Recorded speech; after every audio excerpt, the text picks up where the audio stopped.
Hello' student আগৰ ভিডিঅ'কেইটাত আমি ট্ৰিগন'মেট্ৰি কি হয় পৰা আদি কৰি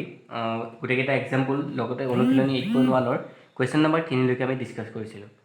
এতিয়া কুৱেশ্যন নম্বৰ 4, 5, 6, 7 এই গোটেইকেইটা কুৱেশ্যন তোমালোকৰ এক্সাম্পলত কৰি যোৱা নিচিনাই হয়। চ' সেইকেইটা তোমালোকে নিজে ট্ৰাই কৰিবা। যদি নোৱাৰা তলত দিয়া হোৱাটছএপ নাম্বাৰটোত নহ'লে তলত কমেণ্ট কৰিবা, মই ভালদৰে বুজাই দিম। এতিয়া আহিলে কুৱেশ্যন নম্বৰ 8টো। কুৱেশ্যন নম্বৰ 8ত কি দিয়া আছে, যদি 3 cot a = 4 তেন্তে 1 - tan square a / 1 + tan square a = cos square a - sin square a হ'বনে নহয় আমাক পৰীক্ষা কৰিবলৈ দিছে। এতিয়া আমি কি কৰিছিলোঁ, সদায় কি দিয়া আছে লিখি লওঁ। চ' গিভেন 3 cot a = 4 এতেকে cot a = আমাৰ কিমান হ'ব 4/3 আৰু cot a মানে আমি জানো কি আছিলে b/p = 4/3 b/p। এতিয়া আমি যদি ত্ৰিভুজটো বনাই লওঁ এক্সট্ৰাকে, তো a b আৰু c আমি এতিয়া এই a কোণটো সাপেক্ষে যদি ধৰোঁ, abc a কোণটো সাপেক্ষে ধৰোঁ, এই কোণ সাপেক্ষে আমাৰ এই 90 ডিগ্ৰী বিপৰীত বাহুডাল আমাৰ হাইপেনাছ হ'ব। এই কোণটো সন্নিহিত হৈ থকা বাহুডাল আমাৰ সদায় ভূমি হ'ব, অৰ্থাৎ বেছ অৰ্থাৎ b, আৰু এই কোণটোৰ বিপৰীত বাহুডাল আমাৰ পাৰ্পেণ্ডিকুলাৰ অৰ্থাৎ লম্ব হ'ব। এতিয়া b/p, b মানে দিয়া আছে আমাৰ ab আৰু p মানে আছে bc, bc মানে আছে 4/3। এতিয়া যদি আমি বৰ্জপূৰণ কৰোঁ by 4 = bc/3 আমি k বুলি ধৰি লওঁ। ঠিক আছে,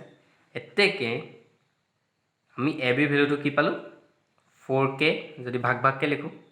আৰু bc ভেলুটো আমি পালোঁ 3k। ঠিক আছে, ab মানে আমাৰ আহিলে এইটো মানে আমাৰ হ'ব 4k আৰু bc মানে আমাৰ হ'ব 3k। এতিয়া আমি ইয়াৰ মানটো কিমান হ'ব নাজানো। এতিয়া আমি tan আৰু cos sin এইকেইটা উলিয়াবলৈ হ'লে আমাক সদায় sin আৰু cos উলিয়াবলৈ হ'লে আমাক হাইপেনাছডাল লাগিব। এতেকে আমি কি কৰিম, পাইথাগোৰাছৰ উত্তৰ ইউজ কৰি কি পাম, ac² = ab² + bc²। ab মানে আমাৰ দিয়া আছে 4k² + 3k², 4² 16k² + 9k² = 25k², which is equal to 5k² অৰ্থাৎ ac² মানে আমি পালোঁ 5k², তেকে ac মানে আমি পালোঁ 5k। ঠিক আছে, এতিয়া আমি পালোঁ ac মানে পালোঁ = আমাৰ 5k। এটাও tan a মানে হ'ব আমাৰ p/b, আমাৰ p মানে আছিলে 3k আৰু b মানে আছিলে 4k। আমাৰ তেতিয়াহ'লে tan a ভেলুটো আহিব 3/4। ঠিক তেনেদৰে sin a মানে আছিলে আমাৰ p/h, তাকে p মানে আছিলে আমাৰ 3k, h মানে আছিলে আমাৰ 5k, অৰ্থাৎ ইয়াৰ ভেলুটো হ'ব 3/5। ঠিক তেনেদৰে cos a মানে আমাৰ আছিলে b/h, আমাৰ b ভেলুটো দিয়া আছে 4k আৰু h ৰ ভেলুটো আমি পাইছিলোঁ 5k, অৰ্থাৎ 4/5। ঠিক আছে, এতিয়া আমাক যিটো প্ৰমাণ কৰিব দিছিলে লেফ্ট হেণ্ড ছাইডৰ পৰা আমি যাওঁ। লেফ্ট হেণ্ড ছাইড কি আছিলে 1 - tan square a / 1 + tan square a। 1 - tan square a মানে 1 মাইনাছ এতিয়া tan a মানে আমাৰ আছিলে 3/4 আৰু tan square a মানে হ'ব 3/4 হোল স্কুৱাৰ, আৰু তলতো হ'ব 1 + 3/4 হোল স্কুৱাৰ। ঠিক আছে, 1 - 9/16, 1 + 9/16। ইয়াৰ আনচাৰটো আমি কিমান পাম, 16 - 9/16 + 9, which is equal to ওপৰত হ'ব আমাৰ 7 আৰু তলত হ'ব 25। ঠিক তেনেদৰে ৰাইট হেণ্ড সাইডত আমাৰ কি আছিলে cos square a minus sin square a cos মানে আমি পাইছিলো 4/5 হোল স্কয়াৰ মাইনাস আৰু sin মানে পাইছিলো আমি 3/5 হোল স্কয়াৰ 16/25 minus 9/25 है ना तो लास्ट हो 12/25 और ऊपर हो 16 minus 9 means 7/25 और तार माने আমি which is equal to LHS हो গলে আমি প্ৰুফ পাই গলো না অৰ্থাৎ ইয়াৰ ভ্যালু আমি পালো 7/25 ইয়াৰ ভ্যালু 7/25 অৰ্থাৎ RH is equal to LHS